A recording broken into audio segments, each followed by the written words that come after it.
Humanity needs to know that now is the time. Now is the time to speak out loud about the truths of what we are experiencing. For those who are awakening, for those who have been on the path, it is important to speak the truth, but in a way that others can understand. Don't give them all of the information. Give them what they need to hear. Plant the seeds. Help them to understand that a new world is coming, that the changes are taking place within their mental state first. When we talk about the physical form, this at times can weird people out or make them disconnect from the subject matter because the physical is too grounded in the third dimension.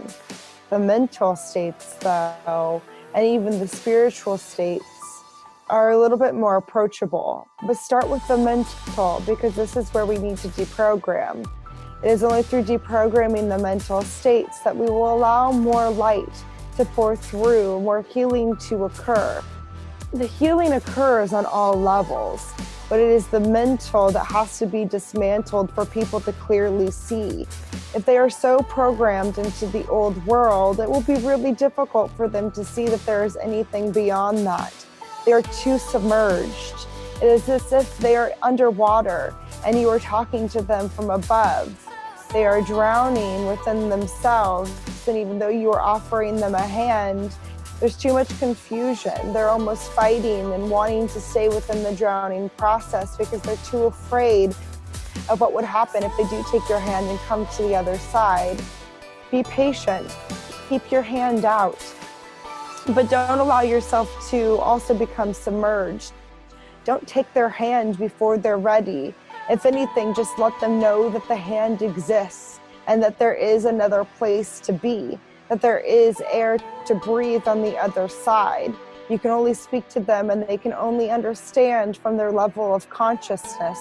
But as you begin to point out, and this is what we're doing with that hand submerged, we're pointing to the mental state of mind and we're saying, hey, this is the time. We can deconstruct what is happening here. We don't have to keep these things. Those things that you think make you are not truly you. And if you choose, you can begin to live a new life. You can begin to be the person that you've always wanted to be. And we are here to celebrate that person as they begin to emerge. And we are here to greet them on the other side. And we have a towel waiting. We will be here to warm you up and to serve you a hot drink and help you to begin dismantling the rest. But it takes that first step, the first step of the conscious awareness that there's something wrong. The conscious awareness that we are connected to, that mental body is not the body that we have to live in. There's a much more freeing existence that is available to you if you're willing to take it. And that's what we're doing here on the other side, is preparing for people who are going to make that transition over.